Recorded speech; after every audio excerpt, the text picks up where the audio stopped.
నమస్కారం. రైతు నేస్తం ఫోన్ ఇన్ లైవ్ కార్యక్రమానికి స్వాగతం. ఈ రోజు కార్యక్రమంలో పాలు మరియు మాంసం ద్వారా మనుషులకు వచ్చే వ్యాధులు, తీసుకోవాల్సిన జాగ్రత్తలు ఈ అంశం గురించి మనకు తెలియజేయడానికి మనతో పాటు స్టూడియోలో ఉన్నారు doctor A Vijay Kumar, assistant professor and head, పశు వైద్య కళాశాల, రాజేంద్రనగర్, హైదరాబాద్. నమస్కారం సార్. కార్యక్రమంలోకి వెళ్ళబోయే ముందు ఇప్పుడు ఒక చిన్న ఏవి చూద్దాం సార్. ఇప్పుడు ఒక చిన్న ఏవి.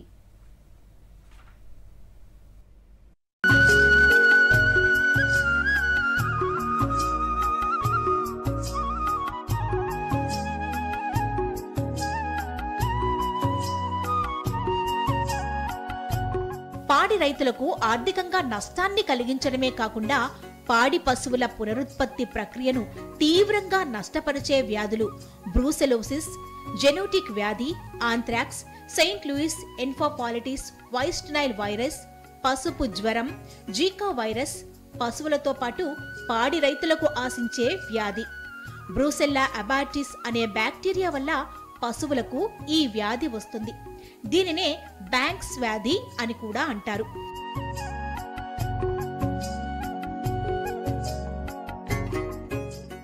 పాడి పశువులతో పాటు జీవాలకు కూడా ఈ బ్యాక్టీరియల్ వ్యాధి సోకే అవకాశం ఎక్కువ. ఇది సోకిన పశువులు ఎదకు రావు. ఎదకొచ్చినా చూడి నిలబడదు. నిలబడిన చూడి చివరి దశలో గర్భస్రావాలు అవుతుండడం వలన రైతులు ఆర్థికంగా నష్టపోతుంటారు. అంతేకాదు, ఆంథ్రాక్స్ సోకిన జంతువుల మాంసాన్ని తక్కువగా ఉడకబెట్టి తినడం వల్ల జీర్ణాశయాంతర ఆంథ్రాక్స్ వచ్చే అవకాశం ఉంది. కొన్ని వైరస్లు పశువుల నుండి గాలి ద్వారా మనుషులకు సోకుతాయి.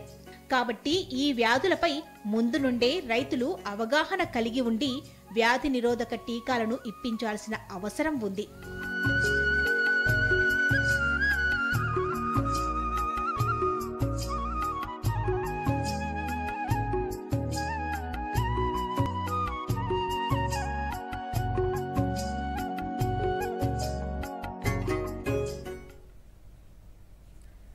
పాలు మరియు మాంసం ద్వారా మనుషులకు వచ్చే వ్యాధులు, తీసుకోవాల్సిన జాగ్రత్తల గురించి మీకు ఎటువంటి సందేహాలు ఉన్నా, సమస్యలు ఉన్నా స్క్రీన్ పైన కనిపిస్తున్న నెంబర్స్కి వెంటనే కాల్ చేయండి.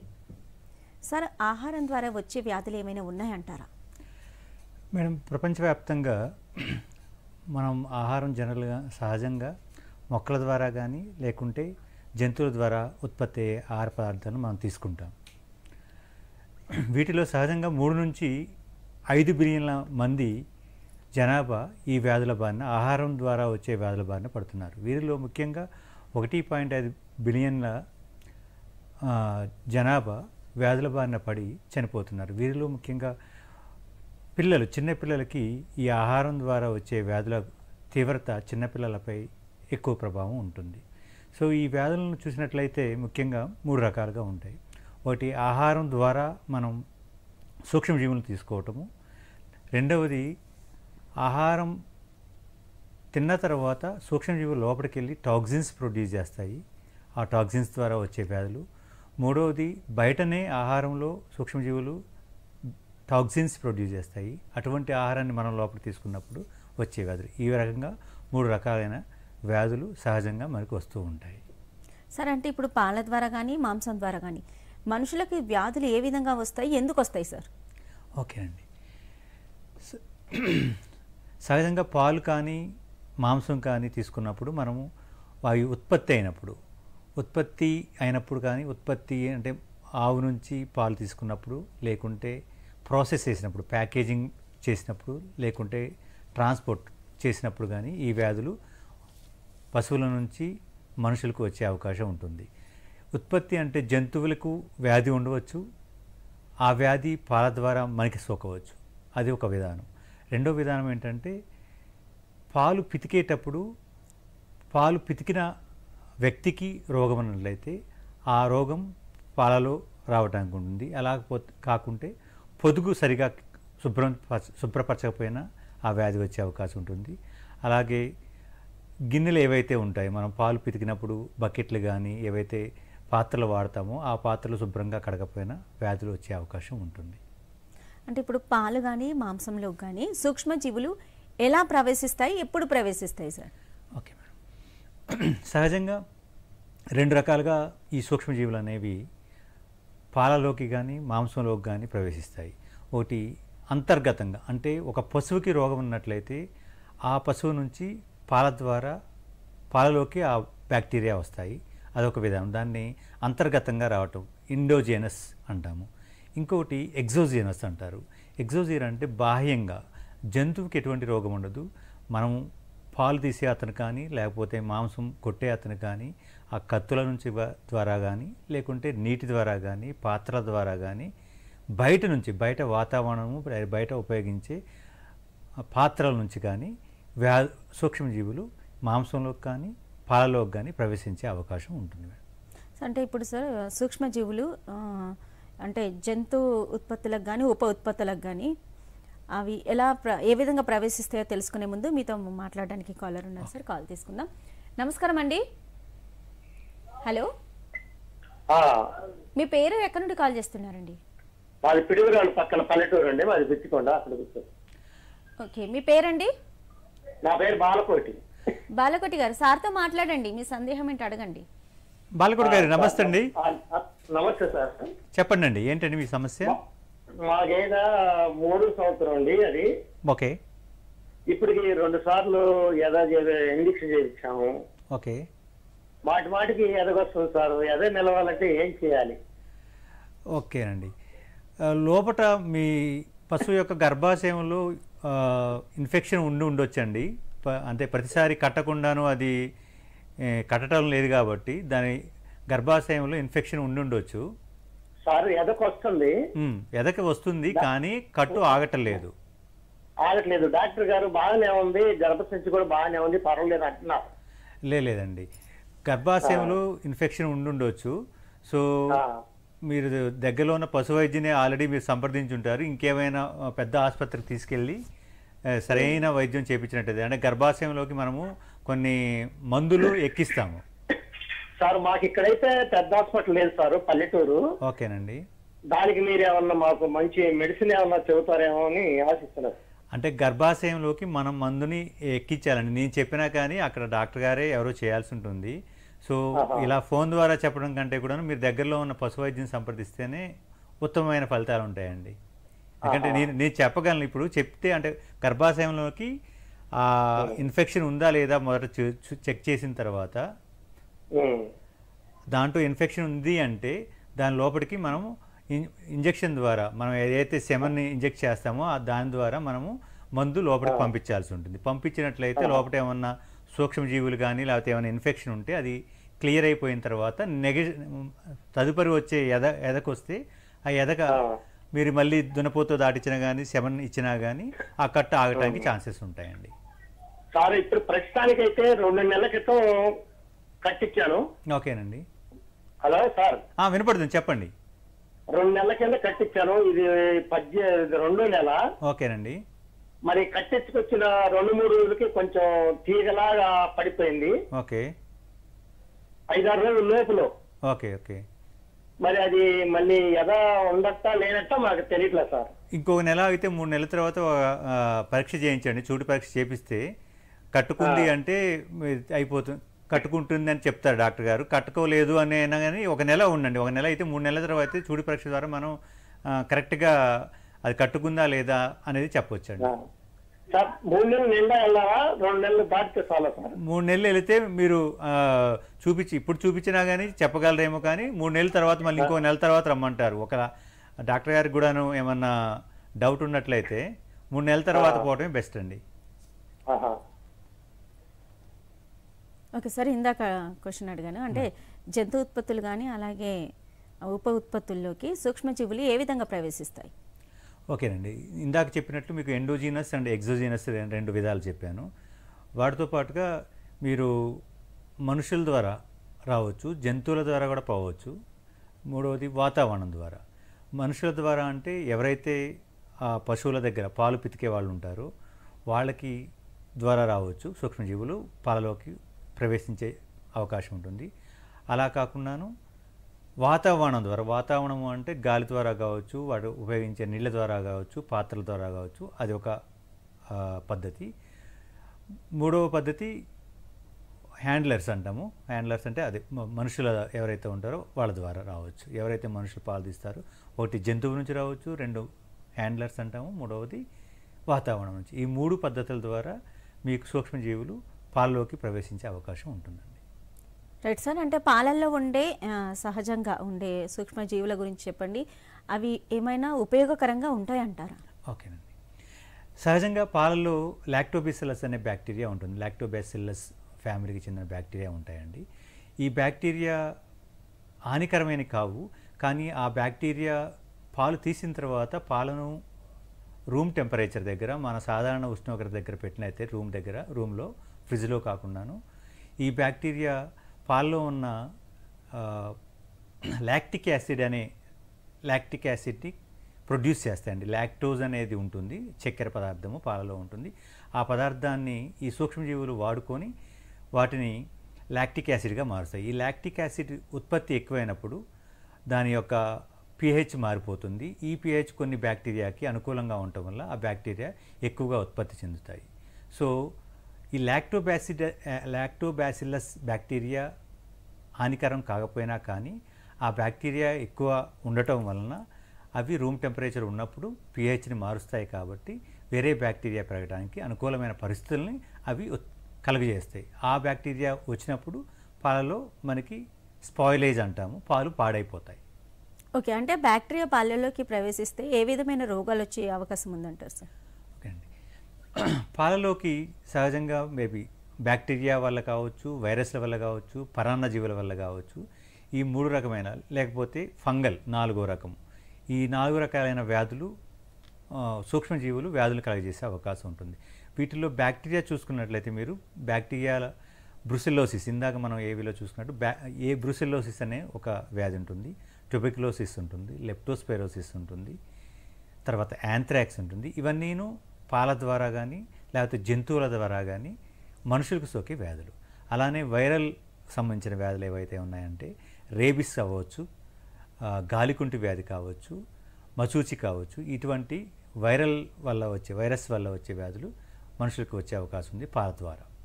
అలాగే పరాన్నజీవులు మాంసం తిన్నప్పుడు మీరు ట్రైకినెల్లోసిస్, టీనియాసిస్, సార్కోసిస్టిస్ వంటి వ్యాధులు మాంసం ద్వారా, సరిగా ఉడకని మాంసం తినటం వల్ల మనకు వచ్చే అవకాశం ఉంటుంది.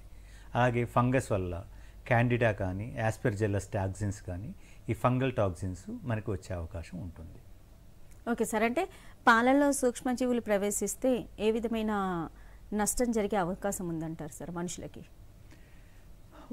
ప్రధానంగా మీరు చూసుకున్నట్లయితే బ్యాక్టీరియా వల్ల బ్రుసెల్లోసిస్ ఉంటుందండి. బ్రుసెల్లోసిస్ అంటే ఏంటంటే పశువు ఈసుకుపోతుంది. ఈసుకుపోవటం వల్ల అబార్షన్ అవుతుంది పశువులలో బ్రుసెల్లా వ్యాధి వల్ల. ఇటువంటి పశువు నుంచి వచ్చే పాలను మనం తాగినట్లయితే, సరిగా కాయకుండా, సరిగా వేడి చేయకుండా మనం తాగినట్లయితే మనకు ఆ బ్రుసెల్లా రోగం వచ్చే అవకాశం ఉంటుంది. అలానే గొర్రెల నుంచి కానీ మేకల నుంచి కానీ ఈ రోగం వచ్చే అవకాశం ఉంటుంది. అబార్షన్ అంటే జంతువుల నుండి వచ్చే అవకాశం ఉందంటారు, మనుషుల నుంచి కూడా వచ్చే అవకాశం ఉందంటారు? జంతువుల నుంచి వస్తుంది, మనుషుల నుంచి. ఒక మనిషికి సోకినప్పుడు వేరే మనిషికి, ఫర్ ఎగ్జాంపుల్ అండి, ఒక గొర్రెల కాపరికి బ్రుసెల్లా వ్యాధి వచ్చింది. అతను వాళ్ళ వైఫ్కి ఇంటర్కోర్స్ ద్వారా వాళ్ళ వైఫ్కి కూడాను ఆ రోగం వచ్చే ఛాన్స్ ఉంటుంది. పాల ద్వారానే కాకుండాను ఇప్పుడు ఆయన మాంసం తిన్నప్పుడు కానీ ఆయనకు వచ్చిందంటే, ఒక మనిషికి వచ్చింది అంటే ఆ రోగము, ఈ బ్రుసెల్లా రోగము వేరే మనిషికి కూడాను వచ్చే అవకాశం ఉంటుంది.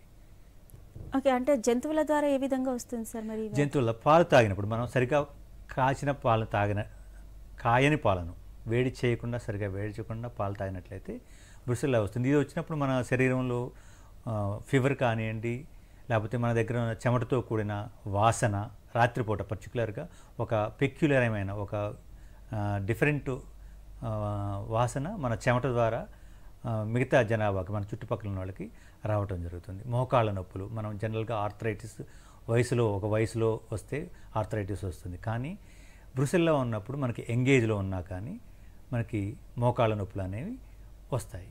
ఈ మోకాళ్ళ నొప్పులు, ఈ బ్యాక్టీరియా అనేది ఆ మోకాళ్ళల్లో అక్కడే ఉంటుంది కాబట్టి ఈ వ్యాధి రావటం ఉంటుంది.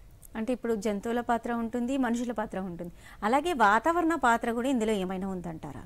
అవునండి. వాతావరణం అంటే ప్రధానంగా మనము ఇందాక మాట్లాడుకున్న బ్రుసెల్లోసిస్ గురించి మాట్లాడుకున్నా, ట్యూబర్క్యులోసిస్ క్షయవ్యాధి గురించి మాట్లాడుకున్నా కానీ పశువుకి బ్రుసెల్లా వ్యాధి ఉన్నా లేకపోతే పశువుకి క్షయవ్యాధి ఉన్నా అబార్షన్ అవుతుంది. పర్టికులర్గా బ్రుసెల్లాలో అబార్షన్ అయిపోయింది అనుకుంటే అబార్టెడ్ ఫీటస్ అంటే ఆ పిండం కింద పడ్డప్పుడు దాని నుంచి వచ్చే ఏవైతే ద్రావణాలు ఉంటాయో, స్రావాలు ఉంటాయో అవి పాలలో కలిసినా కానీ, అవి దగ్గరలో ఉన్న నీళ్లలో కలిసినా కానీ, లేకపోతే అవి డైరెక్ట్గా మన అక్కడ ఉన్న మనుషుల కళ్ళల్లో కలిసినా కానీ, లేకపోతే మనకి ఎటువంటి గాయాలు, శరీరానికి ఎటువంటి గాయాలు ఉన్నా కానీ ఆ గాయాల ద్వారా ఈ బ్యాక్టీరియా లోపలికి ప్రవేశించి మనకి వ్యాధిని కలుగజేస్తాయి. అలానే క్షయవ్యాధి చూసుకున్నట్లయితే క్షయవ్యాధి జంతువుకున్నప్పుడు అది దాని నిశ్వాస ద్వారా ఆ బ్యాక్టీరియా గాలిలో కలుస్తుంది. ఆ గాలిలో నుంచి మనం అక్కడ పాలు తీసేవాళ్ళు కానీ, ఆ డైరీ ఫామ్లో పనిచేసేవాళ్ళు కానీ వాళ్ళు పీల్చుకున్నప్పుడు వాళ్ళకి ఆ క్షయవ్యాధి వచ్చే అవకాశం ఉంటుంది. అలానే ఆ క్షయవ్యాధి బ్యాక్టీరియా పాలలో కలిసినప్పుడు కానీ లేకపోతే నీటిలో కలిసినప్పుడు కానీ వాటిని మనం తాగితే మనకు వచ్చే అవకాశం ఉంటుంది. రైట్ సార్, ప్రకాశం డిస్ట్రిక్ట్ నుంచి కాలర్ ఉన్నారు, కాల్ తీసుకుందాం సార్. నమస్తే వెంకటేష్ గారు. నమస్తే మేడం. మీ సందేహం అంటే అడగండి, సార్తో మాట్లాడండి. Okay madam. నమస్తే వెంకటేష్ గారు, చెప్పండి అండి. మాట్లాడండి. నమస్తే మేడం, అది ప్రకాశం డిస్ట్రిక్ట్ అర్జున్ మండలం. ఓకే నమస్తే సార్. ఓకే చెప్పండి. నేను ఎక్కువ పచ్చి పాలు తాగుతుంటాను సార్. ఉడికి మాంసం తింటుంటా, దానివల్ల నాకు ఇబ్బంది కలుగుతుంది సార్. ఎలాంటి రోగాలు వస్తాయి? మీరు పచ్చిపాలు తాగినట్లయితే మీకు అంటే బ్రుసెల్లా వ్యాధి ఉంటుందండి. బ్రుసెల్లా రావడానికి ఎక్కువ అవకాశం ఉంటుంది పచ్చిపాలు తాగినప్పుడు. కానీ అంటే అది పశువుకు ఉన్నట్లయితే, ఆ వ్యాధి పశువుకు ఉన్నట్లయితే మీరు పచ్చిపాలు తాగినప్పుడు మీకు బ్రుసెల్లోసిస్ అనే ఒక వ్యాధి ఉంటుందండి. అది రావడానికి ఉండే అంటే అది వచ్చినప్పుడు మీలో ఏమంటారు జ్వరం బాగా వస్తుంది. అలానే రాత్రిపూట బాగా చెమట బాగా రాత్రిపూట వస్తుంది. అది కూడాను ఒక రకమైన వాసనతో కూడిన చెమట వస్తుంది. రాత్రిపూట జ్వరం రావటము, ఆ జ్వరం కూడాను ఈ రోజు రావటము, ఓ రోజు తర్వాత ఆగిపోవటము, మళ్ళీ ఇంకో రోజు రావటము, అట్లా అంటే కంటిన్యూస్గా మీకు జ్వరం ఉండదండి. ఒక 2 రోజులు వచ్చిన తర్వాత ఆగిపోవటము అలా ఉంటుంది. లేకపోతే ఈ రోజులోనే పొద్దున ఉండటము, సాయంత్రం ఉండకపోవటము ఇలా ఉంటుంది. రాత్రిపూట మాత్రం బాగా చెమట వాసనతో కూడి ఉంటుంది. అట్లనే మీకు కొన్ని రోజులు మీకు అది బ్రుసెల్లా అని తెలియకపోతే మీరు ఏదో పారాసెటమాలో, డోలోనో ఏదో నార్మల్ ట్యాబ్లెట్లు వేసుకుంటే జ్వరం తగ్గడానికి కొన్ని రోజుల తర్వాత మీకు మోకాళ్ళ నొప్పులు స్టార్ట్ అవుతాయి. కండరాలు తగ్గిపోతున్నాయి. కండరాలు తగ్గిపోతున్నాయంటే మేబీ మీకు అంటే నేను టెంటేటివ్గా చెప్తున్నాను, మీరు పరీక్ష చేయించుకుంటే తెలుస్తాయి. మేబీ క్షయవ్యాధిలో కూడాను ఎలా అవుతుందంటే మనం వీక్ అయిపోతాం, మన సత్తువ తగ్గిపోతుంటుంది. దీంతోపాటు మీకు సాధారణంగా నాన్ పల్మనరీ అంటే పల్మనరీ అంటే ఊపిరితిత్తులకి వచ్చేది. ఆ ఊపిరితిత్తులకు వచ్చిన మీకు క్షయవ్యాధి వచ్చినట్లయితే మీకు సహజంగా దగ్గు రావటము, ఒక 10 రోజులు 20 రోజులు కంటిన్యూస్గా మీరు దగ్గుతూ ఉంటారు. ఆ దగ్గు రాకుండాను మీకు కండరాల సత్తువ తగ్గిపోతుంది అంటే క్షయవ్యాధి వచ్చే అవకాశం ఉండొచ్చు. కాబట్టి మీరు హాస్పిటల్కి వెళ్ళేసి మీరు టెస్ట్లు చేయించుకుంటే బ్రుసెల్లా కానీ మీకు డౌట్ ఉంటే ఒకవేళ మీరు ఆ టెస్ట్ చేయించుకుంటే మంచిదండి. దగ్గరలో ఉన్న నార్మల్ పశు వైద్యుని కాదు, మనుషుల డాక్టర్ దగ్గరికి వెళ్ళి మీరు చూయించుకుంటే మంచిదండి. సార్, పశువుల్లో వచ్చే పొదుగువాపు వ్యాధి గురించి చెప్పండి. Okay madam. పొదుగువాపు వ్యాధి అనేది ఇది బ్యాక్టీరియా కావచ్చు, వైరస్ కావచ్చు, లేకపోతే ఫంగల్, రకరకాల కారణాలు ఉన్నాయండి. సో వీటిలో ముఖ్యంగా బ్యాక్టీరియల్ వల్ల వచ్చే పొదుగువాపు అనుకుంటే సహజంగా మనం గేదెలను కొట్టంలో కానీ లేకపోతే డైరీ ఫామ్లో కానీ పొడిగా ఉన్న ప్రాంతంలో మనం ఉంచినట్లయితే ఈ పొదుగు వ్యాధి రాకుండా ఉండడానికి ఆస్కారం ఎక్కువ ఉంటుంది. సో మూత్రం కానీ లేకపోతే పెండ కానీ ఆ ప్రాంతాల్లో వీటి పడుకున్నట్లయితే ఆ పొదుగు యొక్క చనుల మొల నుంచి లోపలికి బ్యాక్టీరియా లోపలికి వెళ్ళిపోయి సో ఈ వ్యాధి రావడానికి ఆస్కారం ఉంటుంది. సో ఇనిషియల్గా ఈ వ్యాధిని గుర్తించడం చాలా కష్టంగా ఉంటుంది. సో పొదుగు బాగా గట్టిపడి పొదుగులో నుంచి మనం పాలు పితికినప్పుడు రక్తం కానీ లేకపోతే పొలుకులు లాంటి పాలు వస్తే పొదుగువాపు ఉన్నట్టు నిర్ధారణ చేసుకోవచ్చు. సో దీనికోసము మనము ట్రీట్మెంట్ చేయాల్సి ఉంటుంది. ఓకే సార్, అంటే ఇప్పుడు పాలు తాగడం వల్ల టైఫాయిడ్ కానీ జ్వరం కానీ వచ్చే అవకాశం ఉందా?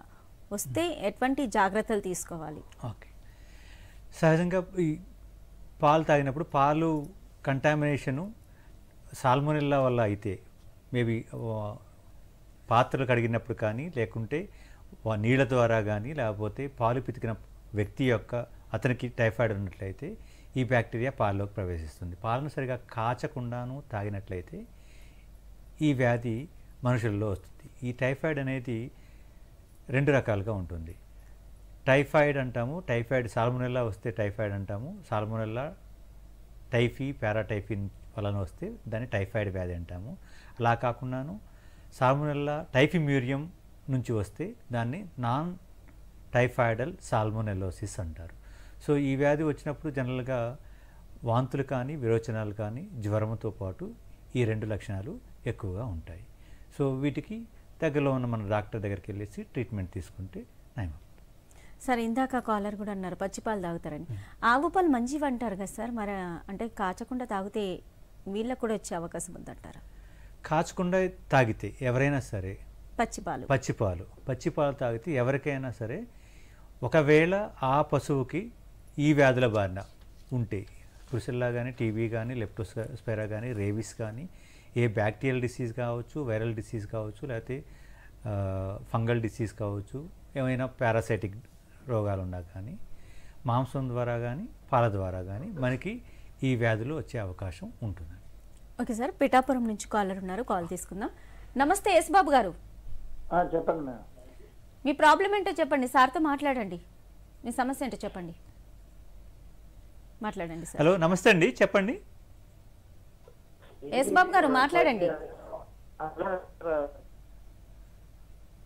సరిగా వినిపించట్లేదండి. ఇది మాటిమాటికి అవకరావడం జరుగుతుంది సార్. మరొకసారి చెప్పండి. ఏమన్నారు? మాటిమాటికి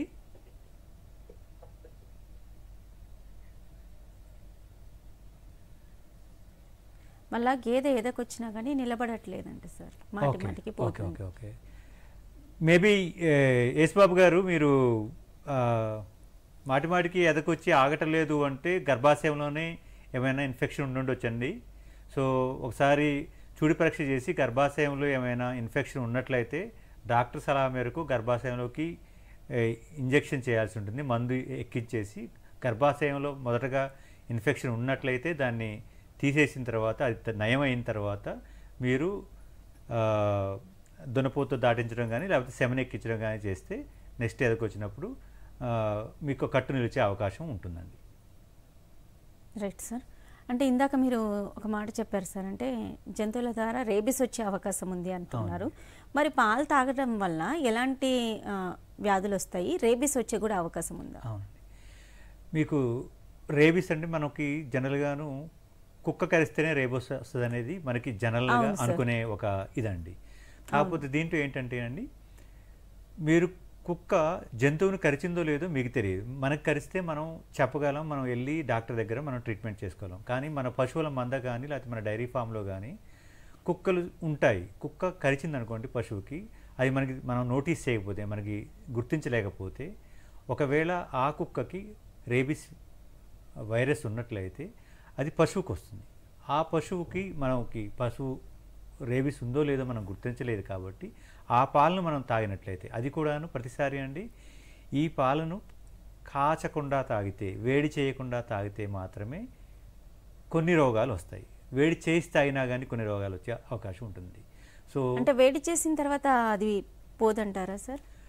కొన్ని బ్యాక్టీరియా ఉంటాయండి. ఫర్ ఎగ్జాంపుల్ మనం ఇందాక ట్యూబర్క్యులోసిస్, క్షయవ్యాధి గురించి మాట్లాడుకున్నప్పుడు, టీబీ ఆర్గానిజం అనేది చాలా ఎక్కువ వేడి చేయాల్సి ఉంటుంది. నార్మల్గా వేడి చేస్తే ఆ బ్యాక్టీరియా చనిపోదండి. సో అట్లాంటి బ్యాక్టీరియా ఏవైతే అంటే వాటిని థర్మోడూరిక్ బ్యాక్టీరియా అంటారు. అంటే ఎక్కువ టెంపరేచర్ కూడాను రెసిస్టెన్స్ ఉంటుంది, అంటే చనిపోవు ఆ బ్యాక్టీరియా. సో అట్లాంటి బ్యాక్టీరియా ఉన్నప్పుడు మనకి వ్యాధి వచ్చే అవకాశం ఎక్కువ ఉంటుంది, వేడి చేసినా కానీ. ఈ రేబిస్ అనేది ఆ కుక్క కరిచినప్పుడు ఆ పశువుకు వస్తుంది కాబట్టి ఆ పశువు పాలు మనం తాగినప్పుడు మనకి ఆ వ్యాధి వచ్చే అవకాశం ఉంటుంది. Right sir. ఇందాక కాలరే మనకి లైన్లో ఉన్నారు, మాట్లాడదాం సార్. ఎస్ బాబు గారు, చెప్పండి మేడం. సమస్య ఏంటో చెప్పండి, సార్తో మాట్లాడండి. అదే ఇందాక కట్ అయిపోయింది సిగ్నల్, అదే చెప్తున్నాను మేడం. ఇప్పుడు గేది మాటిమాటికి ఎదక రావడం జరుగుతుందండి. ఓకేనండి. అది ఇంచుమించు ఒకసారి దున్నపోతు తోటి చేయించాం, డాక్టర్ తోటి చేయించాం, 2 ఏదో సెట్ అవుతుందండి. ఓకేనండి. అయితే అది నిలవడం లేదండి, మళ్ళీ పీకులు వేస్తుంది, మళ్ళీ చేస్తున్నాం, అలా జరుగుతుందండి రెగ్యులర్ గా. ఆ, అయితే ఈ మధ్యలో ఒక నెల 15 రోజులు అయిందండి, ఇప్పుడు మామూలుగా సేపులు దిగేస్తున్నాయండి, శనకొట్లు సేపులు వచ్చేసి మామూలుగా పీకులు వేస్తుందండి. ఓకే అండి. అది మళ్ళీ ఎదకు వచ్చినట్టు అంటారా, లేకపోతే సేపులు దిగిన దానివల్ల ఇబ్బంది ఉండదు అంటారా? మీరు దున్నపోతు అది ఎన్ని రోజులు అవుతుందండి? దున్నపోతుతో ఇంచుమించు నెల 15 రోజులు అవుతుందండి. ఓకేనండి. ఇంకొక నెల రోజులు చూసిన తర్వాత మీరు చూడు పరీక్ష చేసినట్లయితే ఆ, మీకు అది కట్టుకుంది అంటే మీకు డాక్టర్ గారు చెప్తారండి. చూడు పరీక్ష దగ్గరలో ఉన్న డాక్టర్ గారి ద్వారా చూడు పరీక్ష చేయించినట్లయితే. అంటే సార్ ఇప్పుడు కొన సేపులు అంటే మనం సేపులు అంతటా దిగితే కదండి సేపులు, ఆ, అవి దిగితే మళ్ళీ ఎదకు వచ్చిందంటారా, లేకపోతే దాని సంబంధం ఉండదంటారా? మేబీ ఎదకు వస్తే మీకు ఎద లక్షణాలు క్లియర్గా తెలుస్తాయండి. తీగలేయటము, అరవటము, మూత్రం ఆపిపోయటం ఇలా ఉంటాయి కదండి. ఆ లక్షణాలు ఉన్నట్లయితే అది ఎదకు వచ్చినట్లండి. ఎద లక్షణాలు సేపులు అవి పెద్ద సమస్య కదంటారండి. అది సేపులకి రావడం, అదే ముందు పాలు సేపు వచ్చేయడం. Okay okay okay okay okay అండి. అట్లాంటి ఒక పరీక్ష చేయించండి, చుడి పరీక్ష చేయించండి డాక్టర్ గారితో, మీకు క్లియర్గా చెప్తారండి. అంటే నేను ఇప్పుడు ఇక్కడ దీని ద్వారా అంటే ఈ ప్రోగ్రాం ద్వారా మీకు చెప్పినా కానీ కరెక్ట్ కాదండి. దగ్గరలో ఉన్న డాక్టర్ గారి దగ్గరికి వెళ్ళేసి మీరు ఒకసారి చూడి పరీక్ష చేయించినట్లయితే అది చూడి కట్టిందా లేకపోతే ఆల్రెడీ మీరు దాన్ని ఏమంటారు కట్టున్నట్లయితే ఇంతకుముందు ఎప్పుడో మీరు దాటించినప్పుడే కట్టున్నట్లయితే క్లియర్గా తెలిసిపోద్దండి. అదండి ఏంటంటే మనకి ఈ పాలు సేపులకు దిగేసే ఇంకోటి అదంతటా అవి సేపులకు వస్తే మళ్ళీ ఎలాగొచ్చిందని అనుకుంటారండి మా సైడ్. ఓకే ఓకే ఓకే ఓకేనండి. అంటే దాని ఎఫెక్టా లేకపోతే ఆటోమేటిక్గా సేపునాయి అంటారా అన్నది అర్థమవుతుంది లేదండి. అదే మీ సందేహం ఉంది కాబట్టి మీరు ఒకసారి డాక్టర్ గారిని దగ్గర చూపించినట్లయితే డాక్టర్ గారు చెక్ చేసి అది లైక్ ఎద కట్టలేదు, ఎదకి కాలేదు అంటే ఎద కట్టలేదు అంటే మళ్ళీ మీకు ఎదకు వచ్చినట్లే కదా. నెక్స్ట్ టైం ఒక ఓవరీస్ ఏమైనా ఉంటే ఓవరీస్ కూడా స్మూత్నింగ్ చేస్తారు అండాలని, అప్పుడు మళ్ళీ మీకు ఎదకు వచ్చే ఛాన్స్ ఉంటుంది ఒకవేళ ఎదక కట్టకపోతే. Okay sir, thank you. Okay, thank you అండి. సార్ ఇప్పుడు కుక్కకి రేబీస్ ఉంటే మనుషులు అది కరిస్తే మనుషులకు వస్తుంది, జంతువులకు కరిస్తే జంతువుకి వస్తుంది అన్నారు. అంటే కుక్కలకి ఎందుకు వస్తుందా వ్యాధి? కుక్కలకి ఎందుకు వస్తుందంటారా? రేబిస్ వ్యాధి అనేది సహజంగా ఉంటుందండి. అంటే అది పిచ్చి కుక్క కాటు వ్యాధి అంటాం మనము. అది వాతావరణంలో కలిగితే ఒక పశువు నుంచి జనరల్గాను ఈ రేబిస్ ఇదనేది మన వైల్డ్ యానిమల్స్ అనుకోండి. వైల్డ్ యానిమల్స్ అంటే మన ఫారెస్ట్లో ఉండే యానిమల్స్ కానీ అట్లా ఉండే యానిమల్స్ నుంచి వీటికి వచ్చే అవకాశం ఉంటుంది. నార్మల్ జనాభాలో ఉన్న కుక్కలకు కానీ ఉంటుంది. జనరల్గా రావడానికి ఛాన్స్ ఉంటుంది. ఇప్పుడు మనకి టైఫాయిడ్ కానీ లేకపోతే ఏ రోగాలు మనం టీకాలు వేయించుకుంటాం. రేబిస్ కూడాను మనం కుక్కల్లో టీకాలు వేయిస్తారు. మన ఇంట్లో పెంచుకునే కుక్కలు అయితే టీకాలు వేస్తారు. వీధిలో పెరిగే వాటికి కూడాను మనము టీకాలు వేస్తూ ఉంటాము. Right sir. అంటే ఇప్పుడు వైరస్ వలన పాల ద్వారా వచ్చే రోగాల గురించి చెప్పండి.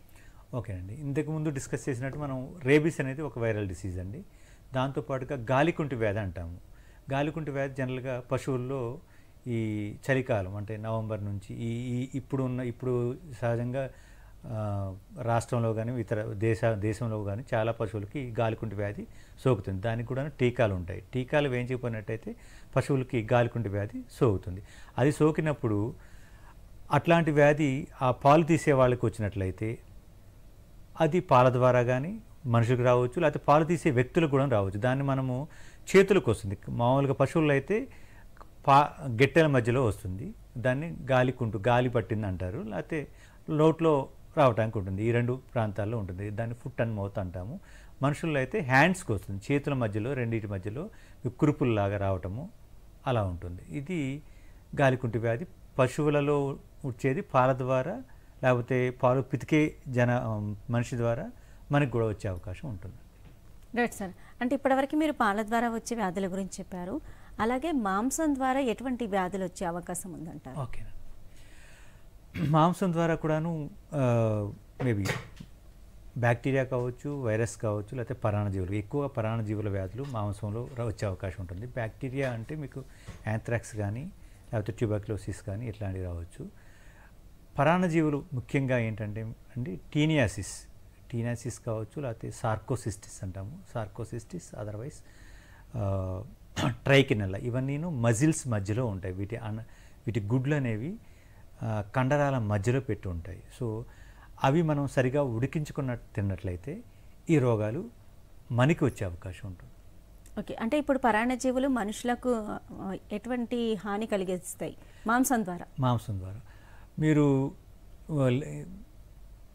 లియాండర్ ఫేస్ అనే వ్యక్తి ఉన్నాడు. అతనికి బ్రెయిన్లో పర్టిక్యులర్గా పోర్క్ లాంటివి కానీ, పోర్క్ అంటే పంది మాంసం తిన్నప్పుడు ఈ టీనియాసిస్ లేకపోతే బీఫ్ ఇట్లాంటివి తిన్నప్పుడు సరిగా ఉడికించకుండా, లేకపోతే సెమీ కుక్కడ్ అంటాం, ఉడికించినట్లు ఇట్లాంటి పంది మాంసం కానీ లేకపోతే పశువుల మాంసం కానీ తిన్నప్పుడు వాటి సిస్ట్లు అంటాం మనము, అవి మన బాడీలోకి వెళ్ళినప్పుడు మన బ్రెయిన్లోకి వెళ్ళే అవకాశం ఉంటుంది. సహజంగా అవి లివర్లో కానీ లేకపోతే లంగ్స్లో కానీ అవి ఉంటాయి, లేకపోతే ఇంటెస్టైన్లో కానీ ఉంటాయి.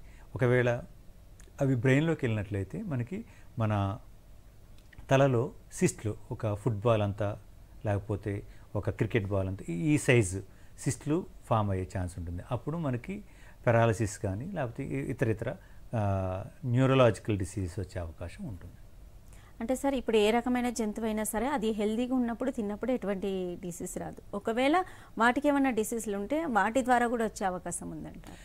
లేదండి, హెల్దీగా ఉన్నప్పుడు కూడా వచ్చే అవకాశం ఉంటుంది. ఎలా అంటే హెల్దీగా ఉన్నప్పుడు ఫర్ ఎగ్జాంపుల్ ఒక యానిమల్ హెల్దీగా ఉందండి, హెల్దీగా ఉన్నప్పుడు దాన్ని కట్ చేసిన బుచ్చర్ ఎవరైతే ఉన్నారో అతను హెల్దీగా లేడు. సో యానిమల్ హెల్దీగా ఉంది, యానిమల్ ప్రొడక్షన్ అంతా బాగానే ఉంది, యానిమల్ కట్ చేసిన అతను కానీ లేకపోతే పాలు తీసే అతను అయితే ఎవరైతే ఉన్నారో అతనికి ఒకవేళ వ్యాధి ఉన్నట్లయితే ఆ వ్యాధి పాలలోకి రావచ్చు, ఆ వ్యాధి మాంసంలోకి రావచ్చు. అలా కాకుండా అలా ఉన్నప్పుడు మనకి మనం తిన్నవాళ్ళు కన్స్యూమర్స్ ఎవరైతే ఉన్నామో వాళ్ళకి వ్యాధులు వచ్చే అవకాశం ఉన్నాయి. అలా కాకుండాను కట్ చేసినప్పుడు కత్తి కానీ లేకపోతే పాలు తీసినప్పుడు ఆ బకెట్ కానీ లేకపోతే వాటర్ ఏవైతే నీళ్లు ఆ పాత్రలను కడగటానికి ఉపయోగిస్తామో, ఆ కత్తిని కడగటానికి ఉపయోగిస్తామో వాటిలో కూడాను శుభ్రమైనవి లేకుండా వాటిలో పరాన్నజీవులు కావచ్చు, బ్యాక్టీరియా కావచ్చు, వైరస్లు కావచ్చు ఉన్నట్లయితే అవి ఆ మాంసంలోకి పోవచ్చు, ఆ పాలలోకి పోవచ్చు. వాటిని మనం సరిగా వేడి చేయకుండా సరిగా ఉడికించకుండా తిన్నట్లయితే మనకి రోగాలు వచ్చే అవకాశం ఉంటుంది. రైట్ సార్, టీనియాసిస్ గురించి చెప్పండి. టీనియాసిస్ పర్టికులర్గా టీనియాసిస్ రెండు రకాలుగా ఉంటుందండి. ఒకటి పంది మాంసం తిన్నప్పుడు పోర్క్, లేకపోతే బీఫ్ పశువుల మాంసం తిన్నప్పుడు ఈ వ్యాధి వచ్చే అవకాశం ఉంటుంది. దీంతో పాటుగా మనం సహజంగా నీళ్లు తాగినప్పుడు ఈ టీనియా యొక్క ఎగ్స్ ఏవైతే ఉంటాయో, గుడ్లు ఏవైతే ఉంటాయో ఆ గుడ్లు కలుషితమైన నీరు తాగినప్పుడు, లేకపోతే ఆ గుడ్లు కలుషితమైన వెజిటేబుల్స్ కావచ్చు, వెజిటేబుల్స్ ఆ ప్రాంతంలో పెరిగాయి అనుకోండి, ఆ ప్రాంతంలో పెరిగిన వెజిటేబుల్స్ మనం తినడం వల్ల సరిగా క్లీన్ చేయకుండా తిన్నట్లయితే ఆ ఎగ్స్ అనేవి మన శరీరంలో పోతాయి. ఇది మాంసం అవ్వచ్చు, పాలు కావచ్చు, వాటర్ కావచ్చు, లేకపోతే వెజిటేబుల్స్ కావచ్చు. ఈ ఆహార పదార్థాలు ఏవైనా కానీ గుడ్లతో టీనియా యొక్క గుడ్లతో కంటామినేట్ అయి ఉంటాయి. ఆ గుడ్లను ఆ కంటామినేట్ అయిన ఆహారాన్ని మనం తీసుకున్నట్లయితే మన శరీరంలోకి పోయి కొన్ని రోజుల తర్వాత ఆ వ్యాధి లక్షణాలు ఇలాంటి సిస్ట్లు మన బాడీలో ఎక్కడో చోట సిస్ట్లు పెరిగే అవకాశం ఉంటుంది. సో అది బ్రెయిన్లో పోవటం వల్ల అతి డేంజరస్ ఉంటుంది. నార్మల్గా బాడీలో ఎక్కడో చోట సిస్ట్లు ఉన్నాయంటే మన శరీరానికి మన ఆరోగ్యానికి అంత ప్రమాదకరమైనది కాదు. వాటిని సింపుల్ నట్టల మందు మనం పశువులకి కానీ లేకపోతే మనుషులకు కానీ మన లోపల పరాన్నజీవులు ఏవైతే ఉన్నాయో, గుడ్లు ఏవైతే ఉన్నాయో వాటిని తీసేయటానికి మనం నట్టల మందు ఆల్బెండజోల్ ట్యాబ్లెట్స్ వేసుకుంటే సరిపోతుంది. ఎక్కువ చికిత్స ఉంటుంది. కానీ ఇవి ఎప్పుడైతే మన బ్రెయిన్ కానీ ఎక్స్ట్రాగా దాని ప్లేస్లో కాకుండా వేరే ప్లేస్లో అది పోయిందంటే సో అట్లాంటప్పుడు మనకి ప్రమాద గంటికలు ఉంటాయి. రైట్ సార్, అంటే ఇప్పుడు మీరు చెప్పేది ఏంటంటే పాల ద్వారా మాంసం ద్వారా వాతావరణం ద్వారా మనుషుల ద్వారానే కాకుండా ఇప్పుడు కూరగాయలు కానీ వెజిటబుల్స్ కానీ నీటి ద్వారా కూడా వచ్చే అవకాశం ఉంది. అంటే ఎలా కొంచెం వివరంగా చెప్పండి సార్. ఫర్ ఎగ్జాంపుల్ మనం పందుల పెరిగే ఏరియా, ఒక ఏరియాలో పందులు పెరుగుతుంటాయి, లేకపోతే స్ట్రీట్లో ఎక్కడైనా పిగ్స్ ఉన్నాయనుకోండి, ఎక్కడైనా వీధుల్లో కానీ గల్లీలో పందులు ఉన్నట్లయితే ఆ పందులలో ఆ టీనియా ఉంటుంది. అది ఎగ్స్ పెడుతుంది. అది మలం ద్వారాను అలా కంటామినేట్ అయిన వాటర్ని మనం తీసుకున్నప్పుడు, కాల్చకుండా తీసుకున్నప్పుడు, లేకపోతే ఏదో ఒక రంగా ఆ నీళ్లు మనం తాగే నీళ్ళతో కంటామినేట్ అయినప్పుడు ఆ నీళ్ళు తాగినట్లయితే మనకి ఆ టీనేజ్ ఎగ్స్ అనేవి మన బాడీలోకి పోతాయి. బాడీలో పోయిన తర్వాత దానికి అనుకూలంగా ఉన్న ప్రదేశంలో అవి ఉత్పత్తి చెందుతాయి. ఆ గుడ్లు అనేవి ఇంకా అవి పెద్దగా టేప్ ఫామ్స్ అవుతాయి. అవి గుడ్లు అంటే గుడ్లు పొదగటం అనుకోండి, గుడ్లు పొదిగి అవి జీవులు ఏర్పడతాయి. ఆ జీవులు మన పోషక విలువ మనం శరీరంలో మనం తిన్నంత జనరల్గాను మనం చూస్తాం. చిన్నపిల్లలు కానీ కొందరు ఎంత తిన్నా కానీ సన్నగానే ఉంటారు. వాళ్ళ లోపల పరాన్నజీవులు ఉండి పరాన్నజీవులు వీళ్ళు తిన్న ఆహారాన్ని అంతాను అది తింటూ ఉంటుంది. సో అట్లాంటి కేసెస్ ఉంటాయి. సో మూసీయే తీసుకున్నట్లయితే మూసీలో మేబీ చాలా వాటర్ చాలా కంటామినేటెడ్ ఉంటుంది. సో మూసీలో సహజంగా జరగవచ్చు అని చెప్తున్నాను నేను, జరుగుతుంది అని కాదు. మూసీలో మనము పారాగ్రాస్ ఉంటుంది, పశువులకు వేస్తూ ఉంటారు. దాని ద్వారా ఎగ్స్ ద్వారా పశువుల్లోకి పోవచ్చు. అలాగే మూసీలో పెరిగే మూసీ పరివాహక ప్రాంతంలో పెరిగే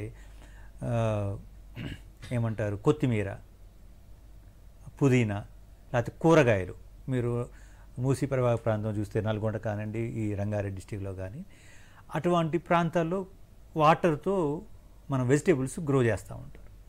సో ఆ వాటర్ ఒకవేళ కంటామినేట్ అయి ఉంటే అవి వెజిటేబుల్స్లో పోయి అవి మనకి లోపలికి వచ్చే అవకాశం ఉంటుంది. సో అట్లా మనకి ఈ టీనియాసిస్ అనే రోగము వచ్చే ఛాన్సెస్ ఎక్కువగా ఉంటాయి. రైట్ సార్, నిర్మల్ నుంచి కాలర్ ఉన్నారు, కాల్ తీసుకుందాం. నమస్తే నవీన్ గారు. నమస్కారం మేడం. మీ సందేహం ఏంటి అడగండి, సార్తో మాట్లాడండి. నమస్కారం సార్. నవీన్ గారు నమస్తే అండి, చెప్పండి అండి. సార్ పాల ద్వారా కూడా వ్యాధులు వస్తాయి సార్? పాల ద్వారా కూడా వస్తాయండి. అదే ఇప్పుడు మనం మాట్లాడుకుంటున్నాము. పాల ద్వారా ఎలా అంటే మనం కాచిన పాలు కాకుండాను, అంటే మామూలుగా పచ్చి పాలు అంటాం కదా, పచ్చి పాలు తాగినప్పుడు రావచ్చు. అలానే కాచిన పాలలో కూడాను మనం ఎక్కువసేపు కాచిన తర్వాత బయట పెట్టి అట్లే మూత పెట్టకుండా ఉన్నట్లయితే వాతావరణంలో రకరకాల బ్యాక్టీరియాలు ఉంటాయి, మన గాలిలో కానీ లేకపోతే అలా కూడా అట్లా లోపలికి ఆ బ్యాక్టీరియా ఎంటర్ అయింది అనుకోండి, అది మనం తాగితే మనకి రావచ్చు. మనం జనరల్గా పచ్చిపాలు తాగుతూ ఉంటాము, లేకపోతే ఛాయ్ చేసుకునేటప్పుడు కూడాను పాలు వేడి చేయకుండాను ఆ డికాషన్లో పాలు పోసి తాగుతూ ఉంటాము. సో అట్లాంటి సమయంలో కూడాను ఆ బ్యాక్టీరియా చనిపోకపోతే అవి మనం తీసుకున్నప్పుడు మనకి రోగాలు వస్తాయండి. Okay sir. సరే, అలాగే హెపటైటిస్ గురించి చెప్పండి సార్. ఓకేనండి. ముఖ్యంగా హెపటైటిస్ అనేది నీటి ద్వారా, నీరు ఏవైతే వాడతారో పాలు తీసేటప్పుడు కావచ్చు, మాంసం కడిగేటప్పుడు కావచ్చు, జంతువుని మాంసం ఉత్పత్తిలో కావచ్చు, ఏవైతే నీళ్ళు వాడతారో ఆ నీళ్ళల్లో సహజంగా హెపటైటిస్ ఏబిసి ఉంటాయండి. So A type, B type, C type అని చెప్పేసి ఈ టైపు కూడా ఉంటుంది. సో ఈ హెపటైటిస్ అనేది నీటి ద్వారా మనకి ఎక్కువగా వచ్చే అవకాశం ఉంది. హెపటైటిస్ అంటే లివర్ అంటే మన కార్జ్యం అంటాము. సో లివరు సంబంధించిన వ్యాధి. సో వాటర్ కంటామినేటెడ్గా ఉంటే మనం ఆ కంటామినేటెడ్ వాటర్ని, అది వైరస్ అండి, ఆ వైరస్ కంటామినేటెడ్ వాటర్ మనం తీసుకున్నట్లయితే మనకి హెపటైటిస్ వచ్చే అవకాశం ఉంటుందండి. ఇది లివరు డ్యామేజ్ అవుతుందండి, దీనివల్ల లివర్ పాడైపోతుంది మనుషులలో. ఓకే, క్యాంపెలోబాక్టర్ గురించి కూడా చెప్పండి సార్. ఓకే, ఇప్పుడున్న సినారియోలో అండి ఎక్కువగా మనకి క్యాంపెలోబాక్టర్ ఆర్ ఏంటంటే మనకి క్యాన్సర్కి దారితీస్తుంది. మనకి ఇంటెస్టైన్లో క్యాంపెలోబాక్టర్ అనేది సహజంగా ఫుడ్ ద్వారా వచ్చే ఇదండి. పాలు కానీ మాంసం ద్వారా కానీ ఈ బ్యాక్టీరియా మన శరీరంలోకి వెళ్ళినప్పుడు దీని లక్షణాలతో పాటు ఇది ఎక్కువ టైమ్స్ వచ్చింది అంటే సో ఇది క్యాన్సర్కి, చిన్న ప్రేవుల క్యాన్సర్కి లేకపోతే కోలాన్ క్యాన్సర్కి దారితీసే అవకాశం ఎక్కువ ఉంటుందండి. సో క్యాంపెలోబాక్టర్ అనేది ఇప్పుడున్న సినారియోలో మీరు జనాభాలో ఎక్కువగా ఈ రకమైన ఈ బ్యాక్టీరియా వల్ల ఎక్కువ మంది ఈ బ్యాక్టీరియా బారిన పడి క్యాన్సర్ వ్యాధి, ఇప్పుడు మీరు సహజంగా చూస్తుంటేనే మనం తినే ఆహారం ద్వారా, మనం తినే జంక్ ఫుడ్స్ వల్ల క్యాన్సర్ అనేది పెరిగిపోతుంది. అది రకరకాల ఓన్లీ పాలు, పాల పదార్థాలు, మాంస పదార్థాలు కాకుండా మనం సహజంగా తీసుకునే ఆహార పదార్థాలు, జంక్ ఫుడ్స్, ఎక్కువ ఆయిల్ ఫుడ్స్ తీసుకోవటం వల్ల మనకి ఎక్కువ ఆయిల్లో ఫ్రై చేసిన ఐటమ్స్ తీసుకోవటం వల్ల మనకి ఈ క్యాంపెలోబాక్టర్ అనేది ఎక్కువైపోతుంది. ఆ బ్యాక్టీరియా ఎక్కువైపోయి మనకి కోలాన్ క్యాన్సర్, పర్టికులర్గా కోలాన్ క్యాన్సర్ అనేది ఈ హైదరాబాద్, పర్టికులర్ హైదరాబాద్లో నెంబర్ ఆఫ్ కేసెస్ అనేవి చాలా ఎక్కువగా ఉన్నాయండి. రైట్ సార్, అంటే పాలలో వెన్న శాతం పెరగడానికి ఏం చేయాలి? ఓకేనండి, పాలలో వెన్న శాతం పెరగాలంటే సహజంగా రైతులకి వచ్చే సహజమైన క్వశ్చన్ ఏంటంటే పాలలో వెన్న శాతం ఎలా పెంచుకోవాలి? మా ఆవు, మా గేదె మొన్నే ఈనిందండి, పాలు ఎక్కువ ఇస్తుంది కానీ వెన్న శాతం తక్కువ ఉంటుంది. దీనికి మీరు పశు వైద్య కళాశాలలో పశుపోషణ విభాగం ఉంటుందండి. వాళ్ళు దానాన్ని అమ్ముతున్నారు. ఆ దానాన్ని మీరు కొనుక్కోవచ్చు. లేకపోతే మీరు లెగ్యూమ్స్ అంటే పల్లి చెక్క కానీ పత్తి చెక్క కానీ మీ దానాలో వేసినట్లు మీరు ఏవైతే మన ఫుడ్ ఇస్తున్నారో, దానికి తిండి పెడుతున్నారో, దానా ఇస్తున్నారో ఆ దానాలో పల్లి చెక్క కానీ లేకపోతే పత్తి చెక్క కానీ ఇచ్చినట్లయితే మీకు పాలు పెరగటం పాటు వెన్న శాతం కూడా మినరల్ మిక్చర్ ఖనిజలవణ మిశ్రమం అంటారు. ఈ రెండు కూడాను మన పశు వైద్య కళాశాల రాజేంద్ర నగర్లో కానీ పశు వైద్య కళాశాలలో దొరుకుతాయి. మీరు ఖరీదు డబ్బులు పే చేసి మీరు కొనుక్కొని అవి వాడినట్లయితే పాలలో వెన్న శాతంతో పాటు పాల యొక్క దిగుబడి కూడాను ఎక్కువ అవుతుంది. రైట్ సార్, వికారాబాద్ నుంచి కాలర్ ఉన్నారు, కాల్ తీసుకుందాం. నమస్తే నరేందర్ రెడ్డి గారు. చెప్పండి మేడం. మీరు చెప్పండి మీ సమస్య ఏంటో, సార్తో మాట్లాడండి. సరే మేడం. నమస్తే అండి నరేందర్ రెడ్డి గారు, చెప్పండి అండి. సార్ మా ఆవుకు కుర్పులు అవుతుంది సార్. మా ఆవుకు ఎక్కడండి బాడీ అంటే శరీరం మొత్తం మీద అవుతుందా లేదా పొదుగు దగ్గర అవుతుందండి? మొత్తము గోపురం కాడి నుంచి అవుతుంది సార్. అది మధ్యకాలంలో వచ్చిన లంపీ స్కిన్ డిసీజ్ అయి ఉండొచ్చండి. అంటే నేను ఇక్కడ నుంచి మీరు చెప్పిన దాన్ని బట్టి ఒక చిన్న చెప్తున్నాను. లంపీ స్కిన్ అంటే మీకు దద్దురులుగా మొత్తం బాడీ మొత్తం వస్తుంది, అంతే కదండి? అవును సార్. అది లంపీ స్కిన్ డిసీజ్ అయి ఉండొచ్చండి. మీరు మీ దగ్గరలో ఉన్న పశు వైద్యం దగ్గరికి పోతే అది సహజంగా ఇప్పుడు ఎక్కువగా మా తెలంగాణే కాదు దేశం మొత్తం మీద ఈ లంపీ స్కిన్ డిసీజ్ అనేది ఎక్కువగా వ్యాప్తి చెందుతుంది. మీరు మొదటగా ఆ పశువుని మిగతా పశువుల నుంచి వేరు చేసి దానికి ట్రీట్మెంట్ పశు వైద్యం సలహా మేరకు ఇప్పించండి. ఏం ఇంజెక్షన్ ఇప్పారు సార్ దానికి? అది డాక్టర్ గారి దగ్గరికి వెళ్ళి మీరు అడిగితే బాగుంటుందండి. ఇప్పుడు పాలు గిట్ట తాగితే ఏం కాదు కదా సార్? ఇప్పుడు పాలు తాగితే ఏం కాదండి, దాని పాలు తాగటం వల్ల ఏం కాదులేండి. అదే సార్, ఈయన కూడా 1 నెల అయింది సార్ అది ఇప్పటికి. బట్ పాలు బాగా కాచుకొని తాగండి, పచ్చి పాలు అట్లా తాగటం చేయకండి. లేదు సార్ మసలు పెట్టుకునే తాగుతున్నాను. బాగా మచ్చలు పెట్టి తాగండి. ఆ పశువుని విడిగా పెట్టండి, మిగతా వాటి నుంచి విడదీయండి. వాటిని దాన్ని కలిపి ఉంచకండి. అన్నిటిని ఆ కొట్టంలో కాకుండా వేరే కొట్టంలో విడిగా కట్టేయండి. దాన్ని దూరం ఉంది సార్, ఒక 3 మీటర్ల దూరం ఉన్నాయి సార్. దూరం ఉంచి దానికి పశు వైద్యుని డాక్టర్ గారి దగ్గరికి వెళ్ళి పశువుల డాక్టర్ దగ్గరికి వెళ్ళి మీరు ట్రీట్మెంట్ ఇప్పించండి దానికి సెపరేట్గా. సరే సార్. ఎందుకంటే మిగతా వాటికి కూడా వచ్చే అవకాశం ఉంటుంది దాని నుంచి. సరే సార్, అది ఈ మధ్యలోనే కొన్నాం సార్ దాన్ని అవుని, అందుకే. సరే అండి. సరే ఓకే సార్, ఇందాక మీరు బాగా చెప్తున్నారంటే పాల ద్వారా వస్తుంది, మాంసం ద్వారా వస్తున్నాయి వ్యాధులు అని చెప్పారు. అన్ని వ్యాధుల గురించి మనం మాట్లాడుకున్నాం. అసలు ఈ వ్యాధులే రాకుండా ముందు జాగ్రత్త చర్యలు మనం ఏం తీసుకోలేమా? తీసుకోవచ్చండి. ముఖ్యంగా మనం ఈ ప్రివెంటివ్ తీసుకోవాల్సిన జాగ్రత్తలు ఏంటంటే పశువు నుంచి పాలు తీసేటప్పుడు పశువుకి వ్యాధి ఉందా లేదా అంటే పశువుకి రెగ్యులర్గా మనము టీకాలు వేయించినట్లయితే, నత్తల మందులు టీకాలు వేయించినట్లయితే ఈ రోగాలు పశువులకు ఉండవు. సో పశువు నుండి పాలకు రావు, పాలలోకి రాదు. సో పాల నుంచి మనకి రావడానికి ఛాన్సెస్ తగ్గిపోతాయి. సో ముఖ్యంగా పశువు ఆరోగ్యాన్ని మనం కాపాడుకోవాలి. అది నెంబర్ 1 అండి. రెండవది, మనం పాలు తీసేటప్పుడు కానీ తీసే వ్యక్తి యొక్క శుభ్రత. అంటే ఇప్పుడు ఒక అతను పాలు తీస్తున్నాడంటే పాలు పితికే అతనికి ఎక్కువ గోర్లు ఉండకూడదు, అతనికి దగ్గు తుమ్మటం ఇట్లాంటి అంటే ఏ లక్షణాలు ఉండకూడదు. ఆ పాలు తీసే సమయంలో ప్రాపర్గా తీయాలి. అట్లానే పొదుగును శుభ్రంగా కడగాలి పాలు తీసే ముందు. ఆ పొదుగుకి పేడ కానీ మూత్రం కానీ ఇటువంటి సూక్ష్మజీవులు లేకుండా చూసుకోవాలి. కడిగిన తర్వాత సార్ మరికొన్ని విషయాలు తెలుసుకునే ముందు కాలర్ ఉన్నారు సార్, కాల్ తీసుకుందాం. జగిత్యాల నుంచి కాలర్ ఉన్నారు. నమస్తే రాజయ్య గారు. నమస్కారం సైంటిస్ట్ గారికి, మీకు నమస్కారములు. అయితే ఈ మాంసం ద్వారా చికెన్ మాంసం ద్వారా చికెన్ గునియా వస్తుందంటూ మరి అంటే వస్తుందేంది వచ్చిందని అన్నారు. మరి దాని వలన ఎలాంటి రాజయ్య గారు చెప్పండి. మీరు టీవీ చూడకండి, సార్తో మాట్లాడండి, టైం వస్తుందండి. చూస్తున్నారు అంతే. ఓకే రాజయ్య గారు, సార్ చికెన్ తినటం వల్ల చికెన్ గునియా రాదండి. చికెన్ గునియా అనేది వైరల్ డిసీజ్. చికెన్ తినటం ఒకటి రాదు, అది మొత్తం అపోహ. అది కరెక్ట్ కాదు. చికెన్ తినటం వల్ల చికెన్ గునియా వస్తుంది అనేది తప్పండి. చికెన్ తినటం వల్ల బాడీలో వేడి చేసిద్ది అనేది కూడా తప్పే. ఇవన్నీను అపోహలండి. అంటే ఇవన్నీను కరెక్ట్ అయినవి కాదు. చికెన్ తినడం వల్ల చికెన్ గునియా రాదండి ఎటు పరిస్థితుల్లో. అది వైరస్ వల్ల వస్తుంది. సో చికెన్ తినటం వల్ల చికెన్ గునియా రాదు. రైట్ సార్, ఇందాక మీరు చెప్తున్నారు అంటే పశువు శుభ్రంగా ఉండాలి అని చెప్తున్నారు సార్, కంటిన్యూ చేయండి. పశువు శుభ్రంగా అంటే ఇందాక పశువు ఆరోగ్యం ఒకటి గురించి మాట్లాడుకున్నాము. అలాగే పశువు పరిశుభ్రత అంటే లైక్ దాని పొదుగు కానీ లేకపోతే పాలు పితికే అతను శుభ్రంగా ఉండాలి. అతనితో పాటుగా అతని ఆరోగ్యం సరిగా ఉందా లేదా చూసుకోవాలి.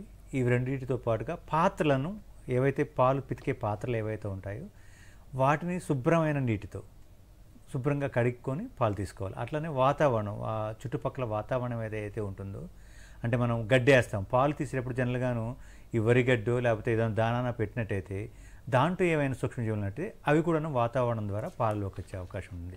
సో అందుకని చెప్పేసి ఇటువంటి వ్యాధులు ఏమీ రాకుండా ఉండాలి అంటే మనం ఒకటి పశువు యొక్క ఆరోగ్యం బాగుండాలి, పాలు పితికే అతను ఎవరైతే ఉన్నారో అతని ఆరోగ్యం సక్రమంగా ఉండాలి, అతనికి జుట్టు రాలిపోవడం అంటే క్యాప్ పెట్టుకొని ఉండాలి, జుట్టు రాలకూడదు, తర్వాత అతనికి గోళ్ళు ఉండకూడదు, అతనికి దగ్గు ఉండకూడదు, ఇటువంటి అంటే ఆరోగ్యంగా ఉండాలి అతనికి కూడాను. అలానే పాత్రలు కానీ లేకపోతే చుట్టుపక్కల ఉన్న ప్రదేశాలు కానీ శుభ్రంగా ఉండాలి. పాలు తీసే ముందే మనం మొత్తం క్లీన్ చేసుకోవాలి ఆ ప్రదేశాన్ని, ఆవు ఉన్న దగ్గర ఆ గేదె ఉన్న దగ్గర ప్రాంతాన్ని మొత్తాన్ని క్లీన్ చేసుకుని డ్రై అయిపోయిన తర్వాత అక్కడ దానా వేయకుండాను మనం పాలు తీసుకున్నట్లయితే ఈ వాతావరణం నుంచి వచ్చే బ్యాక్టీరియా కూడాను తగ్గిపోతుంది. వీటితో పాటుగా పచ్చి పాలను తాగకుండా చూడాలి. పాలను శుభ్రంగా వేడి చేసిన పాలను కానీ లేకపోతే ప్యాచరైజ్డ్ మిల్క్ కానీ తాగినట్లయితే మీకు ఇప్పుడు మనం ఏవైతే వ్యాధుల గురించి మాట్లాడుకున్నామో ఈ వ్యాధులు ఏమీ రాకుండా ఉంటాయి. రైట్ సార్, పాలు అలాగే మాంసం ద్వారా మనుషులకు వచ్చే వ్యాధుల గురించి చెప్పారు, తీసుకోవాల్సిన జాగ్రత్తల గురించి కూడా వివరంగా తెలియజేశారు. స్టూడియోకి విచ్చేసినందుకు ధన్యవాదాలు సార్. ఈ అంశానికి సంబంధించి మరింత అదనపు సమాచారం కోసం సంప్రదించవలసిన చిరునామా doctor A Vijay Kumar, assistant professor and head, పశువైద్య కళాశాల, రాజేంద్ర నగర్, హైదరాబాద్. Phone number 9492001734.